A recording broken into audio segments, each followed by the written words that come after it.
नमस्कार माऊली. चला ज्ञानेश्वरीच्या सहवासात. ज्ञानेश्वरी अध्याय 7 मधील 79 ते 86 ओव्यांच्या सहवासात आपण जाऊया. ज्ञानोबाराय आपल्या समोर माया नदीचं रूप मांडतायत. हा माया नदीचा प्रवाह कसा आहे आणि त्या प्रवाहामध्ये आपली अवस्था कशी आहे किंवा कशी होऊ शकते, हे वेगवेगळ्या प्रकारे ते आपल्याला सांगतायत. माऊली हो, माया नदीचं हे स्वरूप जाणून घेणं अत्यंत आवश्यक आहे. ज्याला ही माया नदी तरून जायची किंवा माया नदीचं स्वरूप ओळखून त्या माया नदीच्या कचाट्यात सापडायचं नाहीये, त्याच्यासाठी ह्या गोष्टी म्हणजे जणू काही सावधगिरीच्या सूचनाच आहेत. ज्ञानोबाराय म्हणतात, तमाचे धारसे वाड, सत्वाचे स्थिरपण जाड, किंबहुना हे दुवाड माया नदी.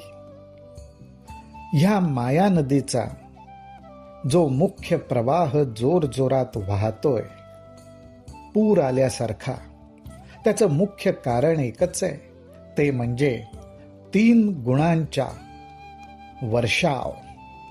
जे मेघ, पाण्याचे मेघ जमलेले आहेत, ते पाणी कुठलं आहे तर 3 गुणांचं आहे. आणि त्या त्रिगुणांचा वर्षाव अखंड होत असल्यामुळे ह्या माया नदीच्या प्रवाहाला जोर आहे.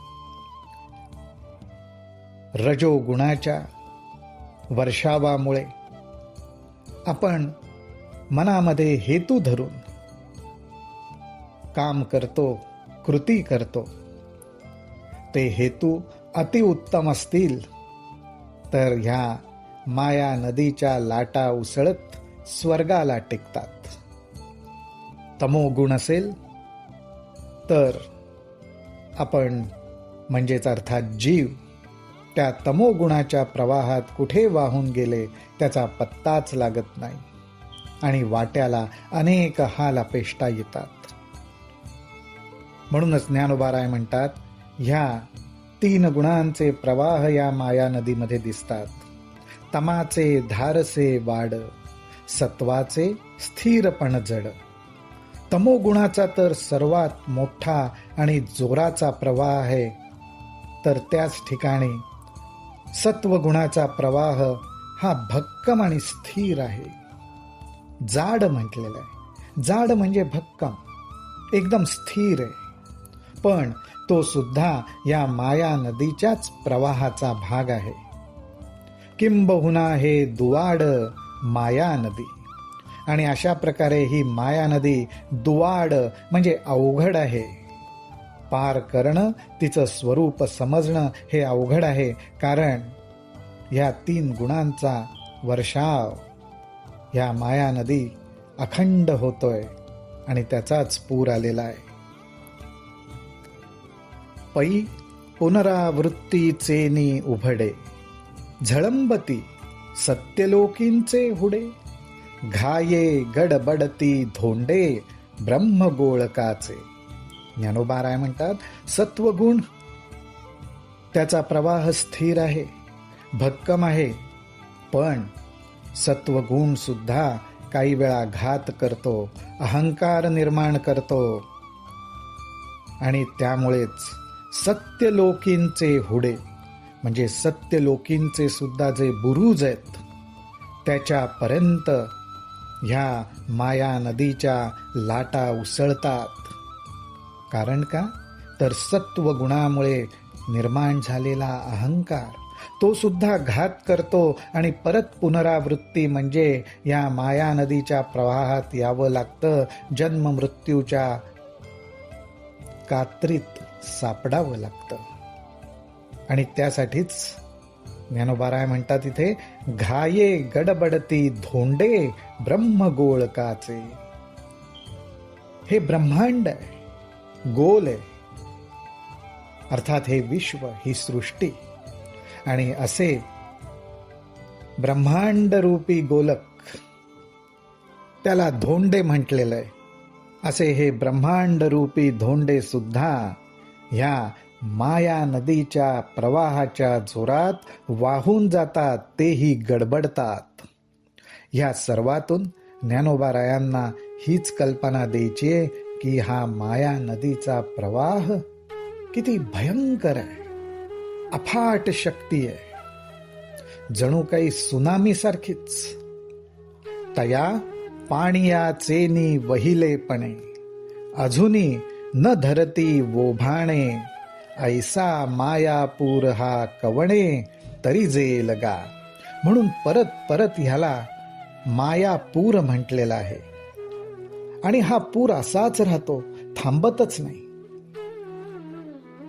पूर येण्यासाठी, पुरासारखी परिस्थिती निर्माण होण्यासाठी अखंड पावसाचा वर्षाव पाहिजे. आणि ह्या 3 गुण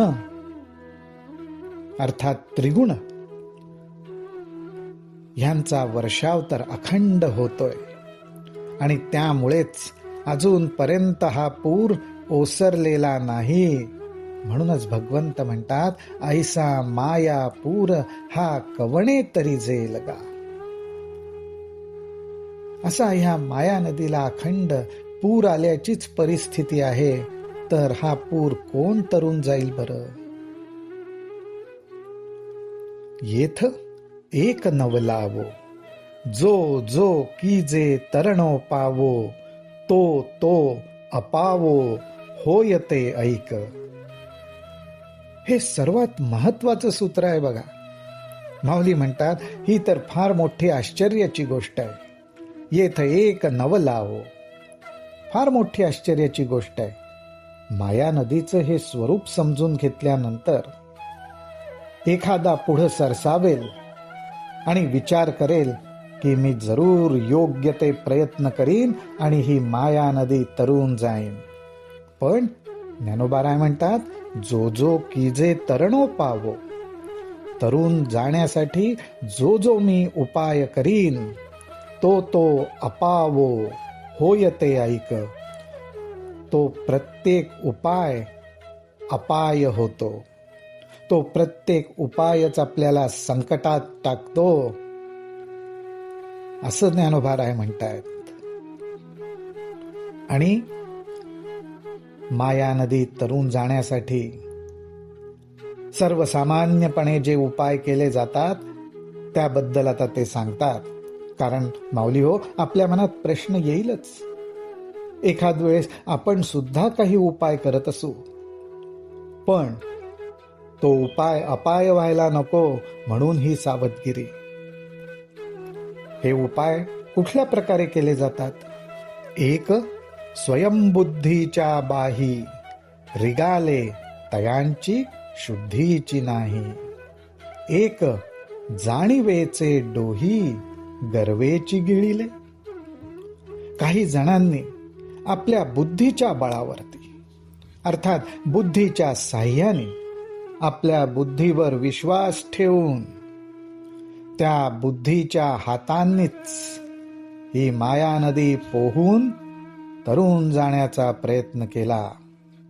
ज्ञानोबाराय म्हणतात, एवं एक स्वयंबुद्धीच्या बाही, रिगाले तयांची शुद्धीची नाही. परंतु ते कुठे गेले, कुठे गायब झाले या माया नदीत ते समजलंच नाही. त्यांचा पत्ताच लागत नाही. त्यांचा शोध घेण्याचा प्रयत्न केला तर ते सापडतच नाहीत. एक, जाणीवेचे डोही, गर्वेची गिळिले. जाणीव रूपी डोह, या माया नदीमध्ये जाणीव रूपी डोह. ज्ञानोबाराय म्हणतात, जाणीव म्हणजे काय? ज्ञान. मला माहितीये, मला समजलं, मला कळतंय, पण हाच गैरसमज. ह्याच डोहामध्ये काही जण बुडत राहिले की मला समजतंय, मला कळलं. ह्या डोहात काही जण डुंबत राहिले पण गर्वेची गिळिले. पण मला समजलंय, हा भावच गर्व निर्माण करण्यासाठी पुरेसा ठरला आणि त्या गर्वानेच त्यांना गिळून टाकलं. एकी वेदत्रयाचिया सांगडी, घेतल्या अहंभावाचिया धोंडी, ते मद मीनाचा तोंडी सगळेची गेले. काही जणांनी वेदांचा आश्रय घेतला. वेदत्रय, ऋग्वेद, यजुर्वेद, सामवेद या वेदांचा आश्रय घेतला, अर्थात ज्ञानप्राप्ती करून घेतली की वेदांच्या साह्याने ही माया नदी तरून जाता येईल. परंतु त्यातून सुद्धा अहंभावच वाढला. आणि हा अहंभाव कसा वाढला तर जणू काही दगडासारखा घट्ट आणि जड. आणि तो अहंकारच, ज्ञानाचा अहंकारच स्वतःभोवती बांधून घेतल्यामुळे ही मंडळी सुद्धा या माया नदीच्या पुरामध्ये बुडाली आणि मदमीनाच्या तोंडी पडली. हा मासा कुठला तर मदमीन. ज्ञानोबारायांनी मदत्रय असा उल्लेख केलेला होता. 3 प्रकारचे मद, धन, ज्ञान आणि शक्ती, सामर्थ्य. त्यातल्या ज्ञानरूपी माशाच्या तोंडी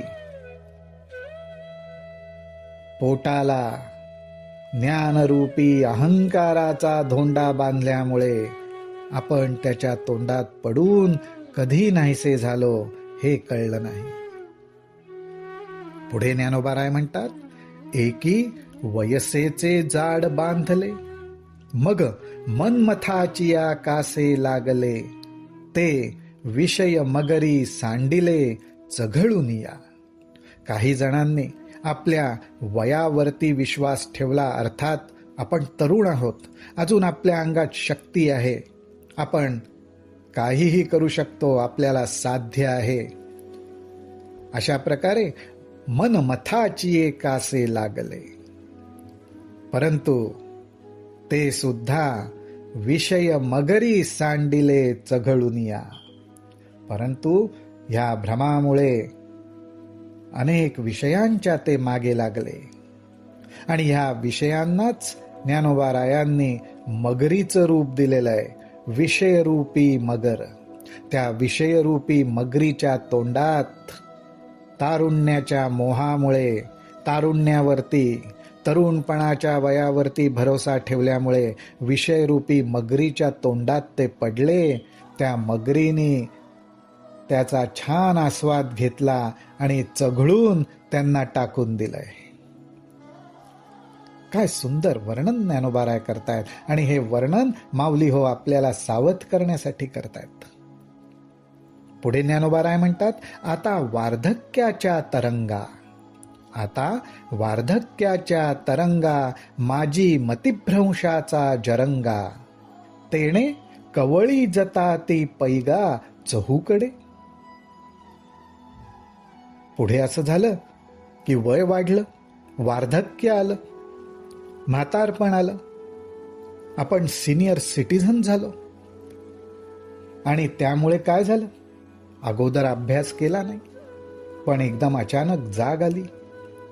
परंतु त्या वयामध्ये मतिभ्रंश होते, बुद्धीला नक्की काय करावं कळत नाही.